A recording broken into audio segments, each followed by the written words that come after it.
We're now going to talk about a class of matrices that hold information about probabilities. And when I think of probabilities, I think of things like rolling dice or picking out a card. And these matrices are going to lead to what we see in 2.8, which are Markov chains, and we're going to look at some examples having to do with population movements and some genetics, along with other things. And so the name of the matrices that we're going to talk about are stochastic matrices, and they have a couple conditions. The elements in the matrix are all probabilities. So all numbers between 0 and 1, all representing probabilities. And the matrix itself always has to be square, and the columns, which are full of these probabilities, all add up. So sum up to 1.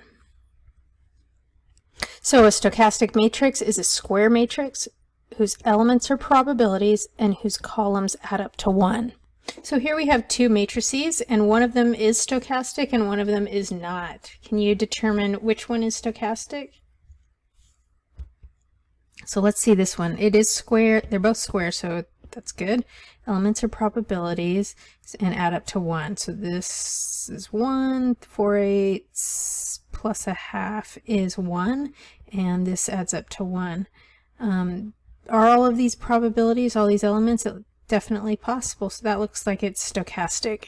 So what's the problem with this guy? Where does he fail? It looks like all the columns add up to 1. 7/8, 8/8. 2 minus 1 is 1. It's square. So the problem with this matrix is not all of these elements represent probabilities. A probability has to be a number between 0 and 1, including 0 and 1. It can be those also. But 2 is not a probability. -1 is not a probability. So even though this column adds up to 1, these two elements don't represent probabilities, and so this is not stochastic.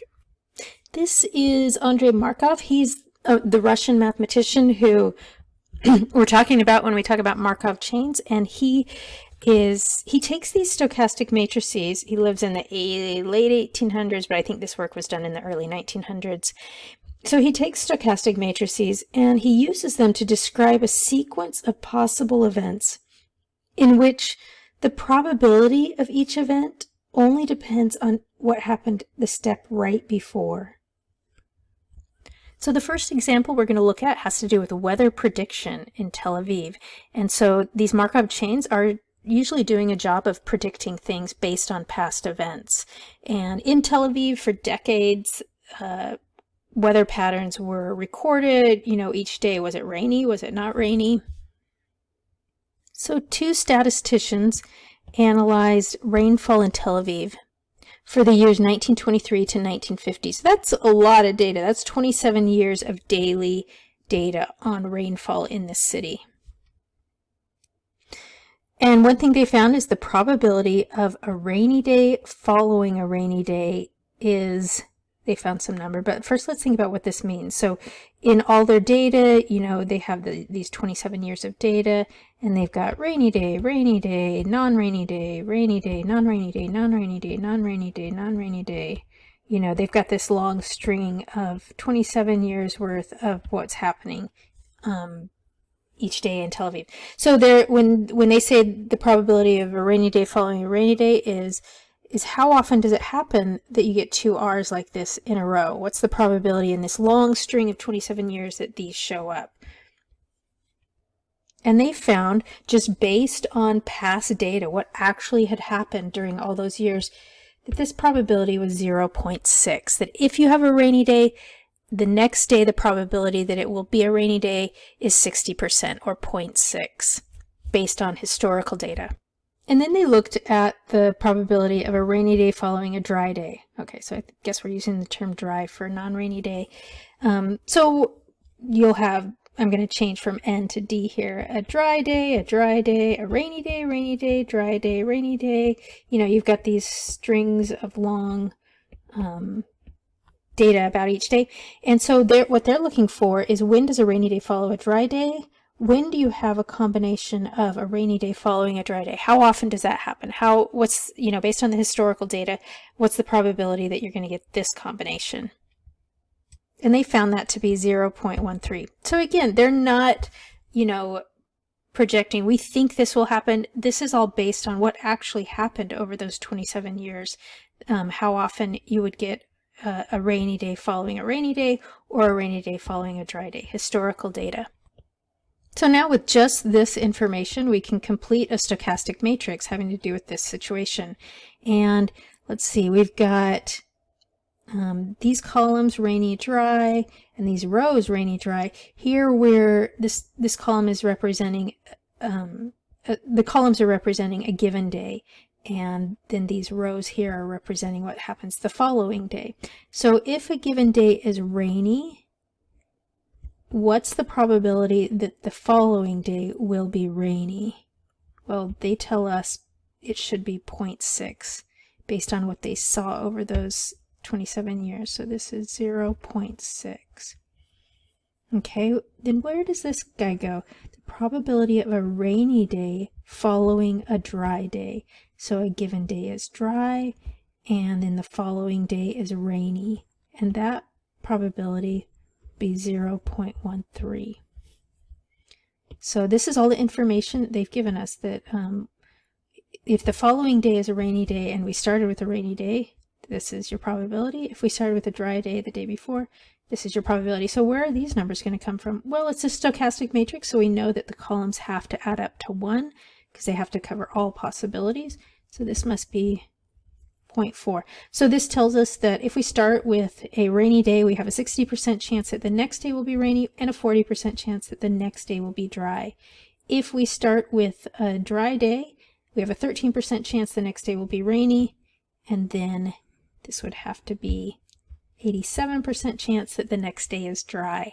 So that's a strong probability. If you have a dry day, most likely you're going to have another dry day. So then we can ask the question, if Wednesday is rainy, what is the probability that Thursday will be rainy? Go ahead and pause the video and write your answer right here. Okay, so if Wednesday is rainy, what's the probability the next day will be rainy? Well, this just means a given day rainy, next day rainy. It's this guy right here, so that's nothing new. But what is new is this question, and this is the question that the type of question that Markov was asking. So a question we want to be able to answer, if Wednesday is rainy, what is the probability that 10 days later it will be rainy? And so this is a big idea. You're going to follow a chain of events, and really each probability just depends on what happened right before, but you're still able to use that chain of events and these probabilities to predict things that will happen 10 days later, or 100 days later, or 3,000 days later. So to answer this type of question, we're going to use Markov chains. So to consider things that may be more than one step away in the future, we can look at a probability tree. So you start on Wednesday, it's a rainy day, and after that you have two possibilities for Thursday, either rainy or dry. Then for Friday, coming from each of these possibilities, you have the possibilities of rainy or dry, rainy or dry. Now let's assign each of these possibilities their different probabilities.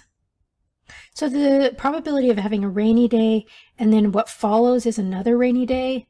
Let's see, rainy the given day, and then rainy the next day, that's 0.6. So this probability here is 0.6.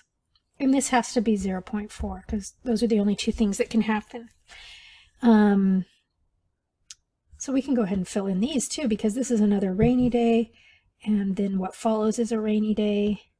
So we've got 0.6 here, rainy day, and then a dry day is 0.4.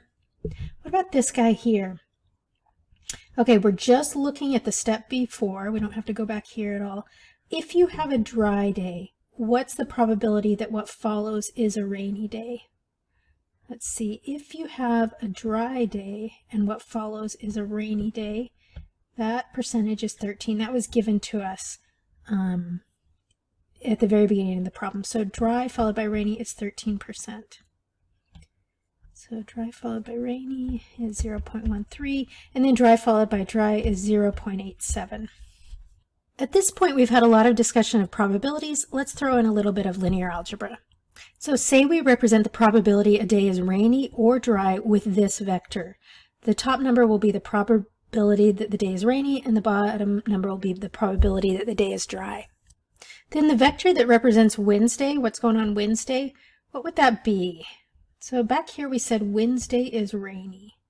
So Wednesday, there's really no probability here. It is rainy. So this vector looks like this. You have a 100% chance it's going to be rainy and a 0% chance it's going to be dry, because they tell us it's a given that it's a rainy day. Okay, so then what would the vector for Thursday look like? So pause the video and put in what you think should go right here. The probability Thursday is rainy and the probability Thursday is dry. Hopefully you got 0.6 and 0.4 for this vector.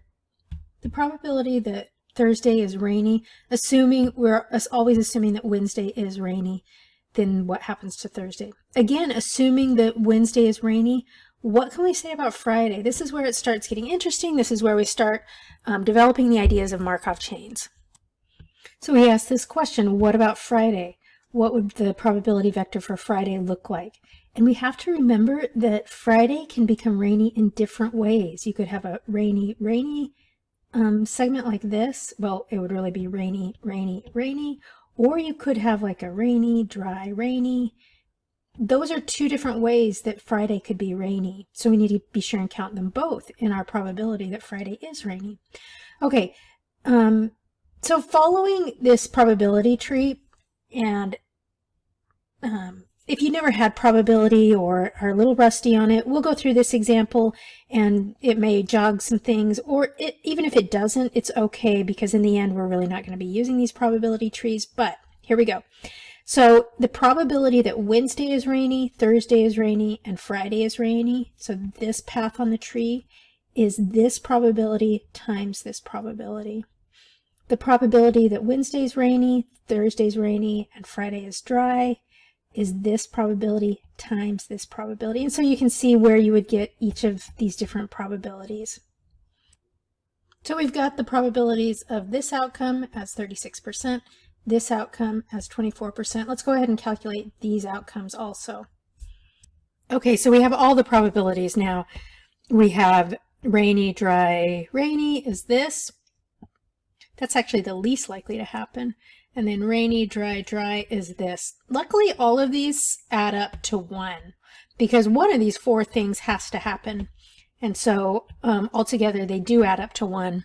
And this 1 just symbolizes it. There's a 100% chance that one of these 4 outcomes will happen. Okay, let's get back to our question and answer. What should the vector for Friday look like? What is the probability that the day is rainy? It could happen this way, or it could happen this way. So we need to add those probabilities together. So we add those together and get 0.412. This is the probability that Friday is rainy. Then if we want the probability that Friday is dry, it could have happened along either of these paths here. And so we want to add up these 2 probabilities here, the 0.24 and the 0.348. And that comes out as 0.588, and that is the probability that Friday is dry, given that we started out Wednesday being rainy. That's all that we know. But so now we can add those numbers in to our matrix for Friday. So this should have been 0.412, and the probability that Friday is dry is 0.588. We could keep going from there and find Saturday. You know, it would just branch off like this and this and this and this, and you could keep going for as many days as you want. Okay, so this is just a summary of what we know so far. Wednesday's rainy for sure, and then all of these vectors represent the probability the day's rainy or it's dry. Wednesday we know for sure. We found out Thursday, and then we did a little bit of work on that probability tree to find Friday, and I'll give you the numbers for Saturday. Probability Saturday is rainy and dry. As we look at this data, we start to see that dry days are more sticky. And what do I even mean by that word? When you look at this data, where is that statement coming from? What's going on with the dry days, the probability of a dry day? So from the beginning, dry days, the probability was actually smaller because we'd had a wet day or a rainy day. But as we go in time, the probability of a dry day keeps increasing and the probability of a rainy day keeps decreasing. So this is kind of what I mean by that dry days are more sticky. They're becoming more prevalent as we go further and further out as you're relying on those probabilities. And so we can say it like this: dry days become more and more probable the more number of days you go out. Remember, the only thing we really know is that Wednesday's rainy. We don't know what happened Thursday or Friday. We don't know what happened Saturday, but the more we go out, we could go 2 weeks, we could go 6 months out, all knowing that this particular Wednesday is rainy. The probabilities are going to shift as to what that day in the future, the probability it's rainy or dry. And it's shifting towards dry as we move further and further out.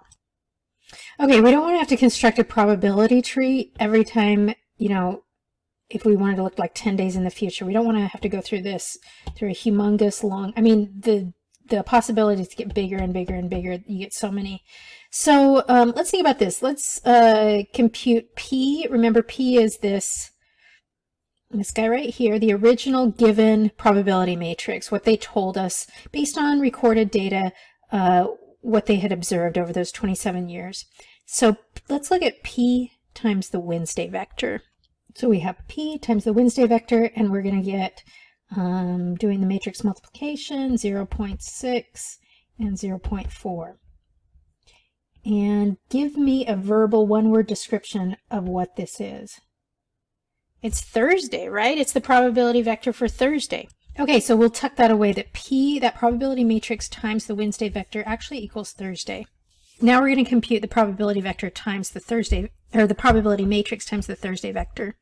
So I've got the probability matrix times the Thursday vector, and if I take this row with this column, I'm going to, if you could do it on a calculator, but I'm going to get 0.412 up there and 0.588 down here, just from strictly matrix multiplication. Okay, now things are starting to look suspicious a little bit. That when we take that combined with that vector and this combined with this vector, we're actually getting the Friday probability vector. And I'll bet that you can already tell what P times Friday is going to be. Take the probability matrix times the Friday vector and you get Saturday's probability vector. Okay, so whatever matrix multiplication is doing, you know, it's actually doing what that tree was doing. It's getting these same numbers as the probability tree. So that's really handy that this matrix multiplication is counting things in the same way. So essentially, you can get the probability of the next day just by taking this probability matrix and taking it, multiplying it by the vector of probabilities for that particular day. Okay, that in itself is not totally awesome. It's okay information, but the real power of it comes through saying, okay, well, then Friday, which was represented by this, wow, could I rewrite that just using Wednesday's information? I should be able to, because Thursday itself was just constructed using Wednesday's information. So I want you to take a minute and answer these two questions, or fill in the blanks here. Friday equals some expression, and you're only allowed to use P and Wednesday. And same with Saturday. You can only use P and the Wednesday vector. So just use these expressions to describe Friday and Saturday. So go ahead and pause the video and fill out these lines here.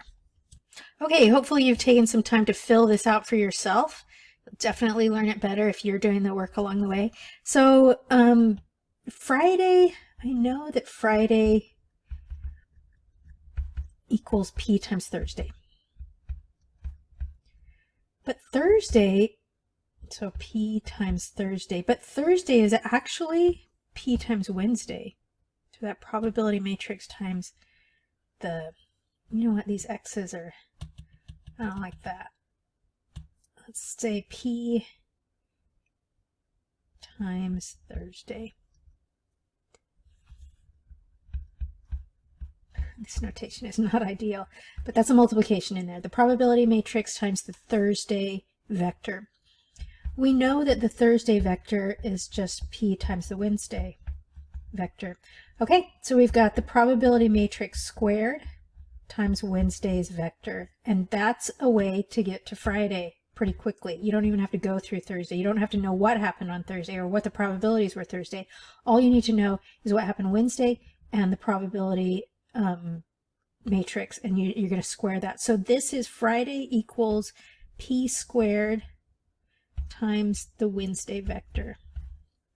Okay, and Saturday is going to be similar. You're going to have Saturday, which equals the probability matrix times Friday's probability vector. But we just found out that Friday's probability vector is really just p squared times Wednesday's vector. So Saturday will be p times p squared, which is p cubed. So this is this square matrix that's getting cubed, and that's legal to do, times Wednesday's vector. So again, we can predict what's happening on Saturday, or the probabilities for Saturday, just by knowing Wednesday and the probability matrix. So that's really powerful. And you could keep going and keep going. You could find Sunday, and you already see the pattern that you're just taking these powers of the probability matrix. So in theory, we could find, you know, a day that's 2,000 days from this Wednesday. We would just take that probability matrix to the 2,000th power and multiply it by the Wednesday vector. In fact, let's do that. So let's say 2,000 days from that rainy first Wednesday. What's the probability vector for that day 2,000 days in the future? So what we're seeing, what we, conjecture is you can take the probability matrix and multiply it by how many days in the future, take the power how many days in the future you want it to be, and multiply it by that Wednesday vector, and you'll get your probability vector for that day, 2,000 days in the future. So I tried to calculate that probability matrix to the 2,000th power in my TI calculator, and it did not like it. I don't know if it's just too much processing. So I went to a good website, Octave Online. It's like a free version of MATLAB, and it's a little bit more powerful. So we'll put in the matrix A as 0.6. You put commas in between the entries and then semicolons between the rows. So we're just going to enter this probability matrix. We'll call it A, and we're going to take A, let's see, A to the 2,000th power, because we want to look 2,000 days in the future, and we're going to multiply that by the vector 1, 0. This was the Wednesday vector, and we'll see once we do this, this should be our probability vector for that 2,000 days into the future. Okay, awesome. So we get these numbers. These are our probabilities. Here at the top number is the probability that that day, 2,000 days in the future, is going to be rainy, and this one down here is that it's going to be dry. So here are the numbers. This is the probability of rain, and this is the probability that it's going to be a dry day, 2,000 days from that Wednesday, that rainy Wednesday. So this is one of the really awesome things about Markov chains, that you don't have to go through day after day after day after day with a probability tree. Even though the probabilities only rely on the day before, you can use the power of, this matrix. And so just by knowing how many iterations you want to look forward and where you started, we're able to do that with these probability matrices. That's really awesome that you don't have to go and compute a tree that's 2,000, generations long. Everything we've just learned from this Tel Aviv weather prediction model, we're going to generalize. So in general, if U0 is some initial condition, like what we knew how we knew that Wednesday it was rainy, and UN is n days later, the probability vector that that day is rainy or dry, we're going to generalize it using just these expressions here. Construct a formula relating P, your probability matrix, U0, that initial condition, and UN, so those n days later. Take a minute and pause the video and come up with an equation that relates these three things based on what we've seen already. So hopefully you've had a minute to relate these three expressions, and based on what we've seen in the last few examples, we know that that probability vector n days in the future is going to be P, the probability matrix, times the initial probability vector U0. So this is it. No, I totally forgot something. You guys know what I forgot. P to the n. So we have to take the nth power of that probability matrix, however many days we want to look in the future. we're going to take that nth power. It all came from really probability trees, how we noticed that, oh, Friday is the probability of Thursday, but that's just the probability times Wednesday. Okay, so this in general is how we're going to attack these types of problems when we're using a Markov chain. We have some initial condition, some initial probabilities, and we are given enough data for a probability matrix, and we want to know something in the future. And so we'll just use this combination of our initial data and the probability matrix to forecast what's, the most likely thing to happen in the future. Now we know how Markov chains work, we can apply it to a lot of different situations. Here we have an example where we're looking at population flow between cities and suburbs in the United States. So this is the from, these columns are you're from the city or you're from the suburb. And so here this represents a probability. If you're from the city, the probability that 1 year later you'll still be in the city is 96%. If you're from the suburbs, the probability that 1 year later you'll be living in the city is 1%, not very likely. And the probability if you're from the city that 1 year later you'll be living in the suburb is 4%. So a little higher than this guy, but still not very high. And the probability that you're from the suburbs and then a year later you're living in the suburbs is 99%. So obviously from this data, which is real data, people aren't moving that much. It's not really fluid between city dwellers and suburb dwellers, but it does happen.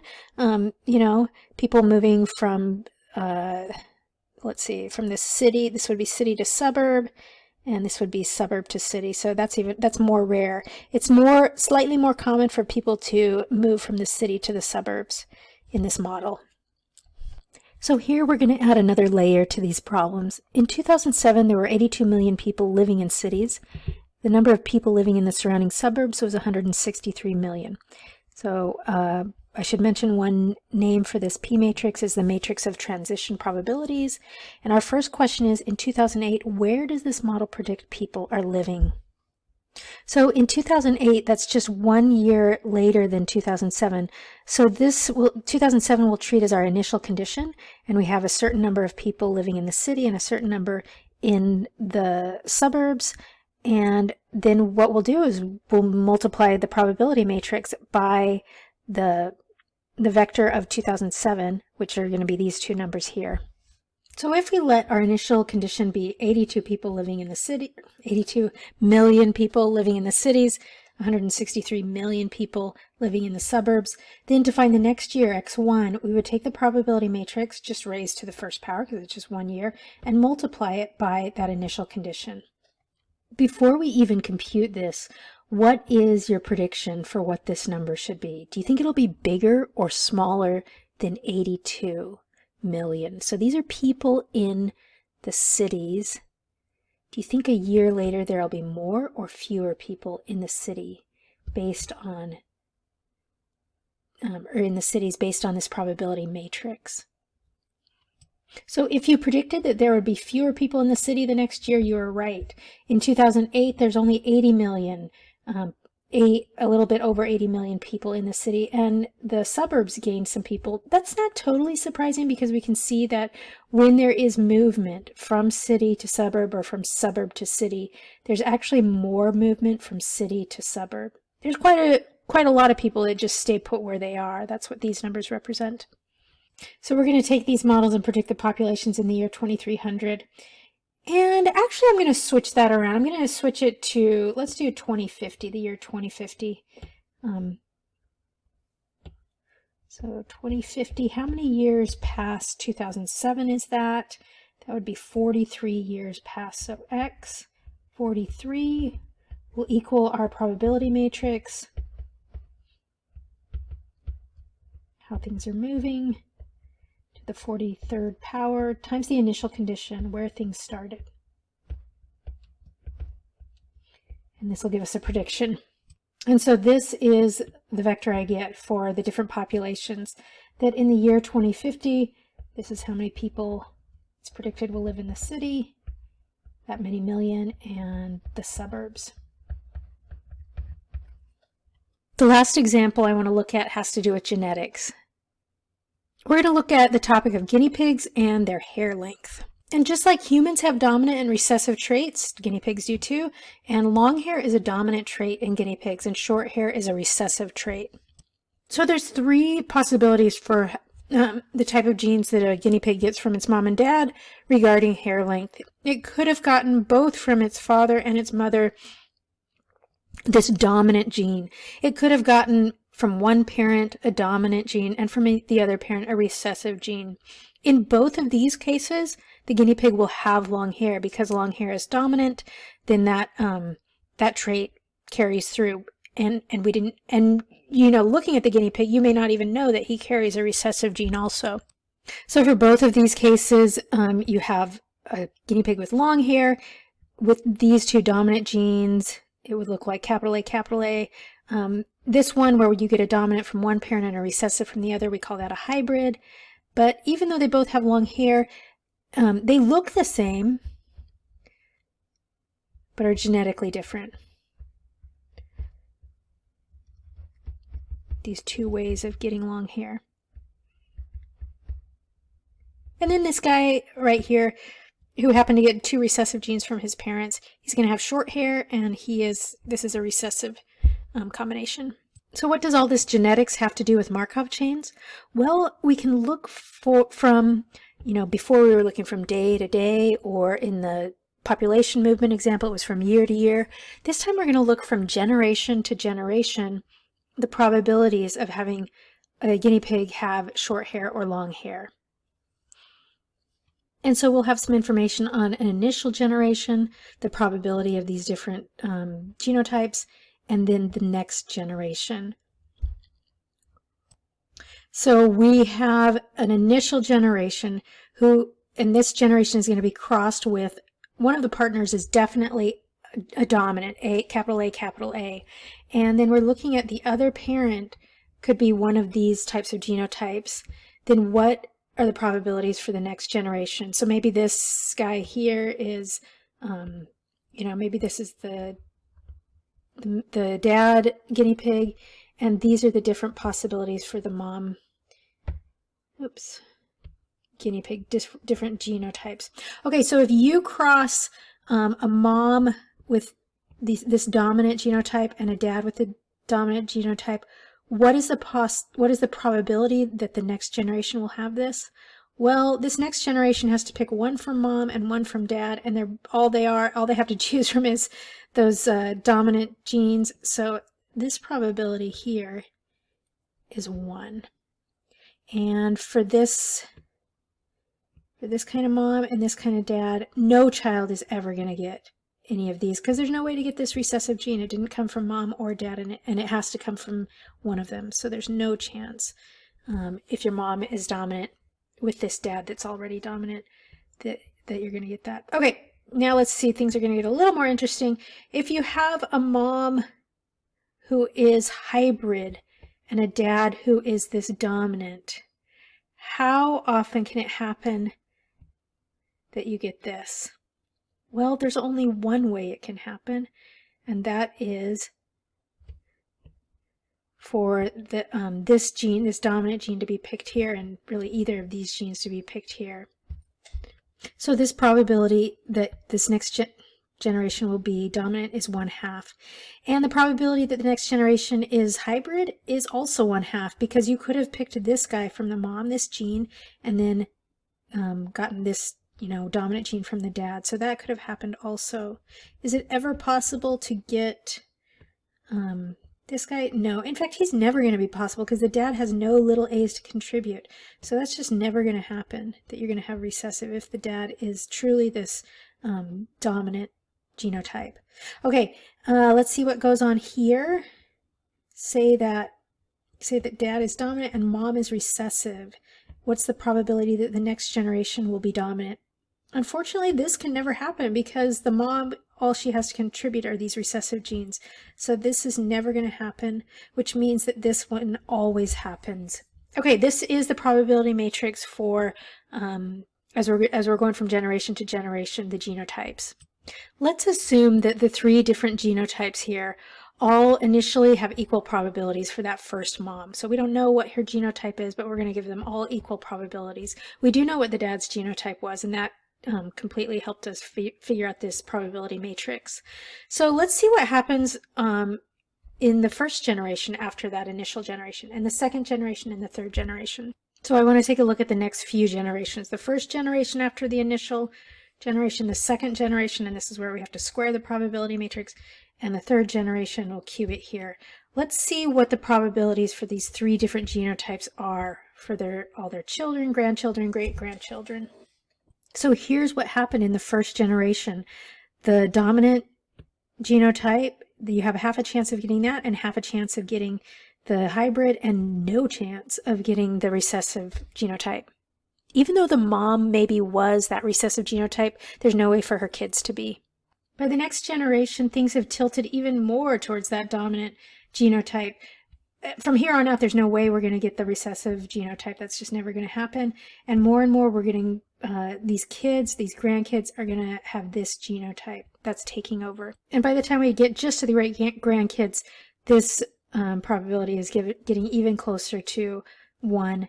Eventually, this doesn't always happen, but in this problem, eventually this probability here is going to become 1, and these will both be 0. This is called an absorbing state. The genotype is an absorbing state where eventually, as n goes to infinity, one outcome just becomes 100% probability. So as the number of generations goes to infinity, we approach this probability matrix or vector, and this is called an absorbing state.